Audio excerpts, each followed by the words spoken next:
Christmas đi hay này là rằng ngày na cả giàu đi khô giờ vẫn quay lên.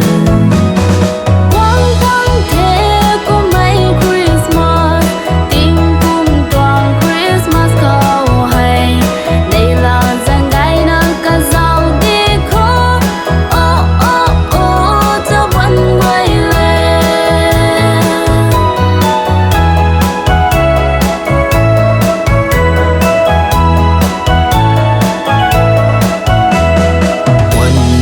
Gai mai piu la na này là na pa dây sầm đi khô tình cùng tông Christmas không na thô này là na ruan pa thô. Quang đăng thế có mấy Christmas tình cùng toàn Christmas cầu hay đây là rằng ngày na cả giàu đi khô giờ vẫn quay lên. Xuân chỉ giáng si mây du tầm lâu là na bôi bờ thô này là rằng gái na pa dây đi khô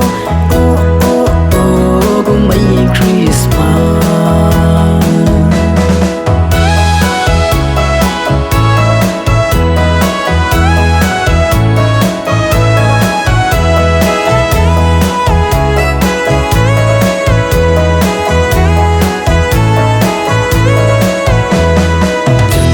Chỉ giáng si mây du tầm lâu là na bôi bờ thô này là rằng gái na pa dây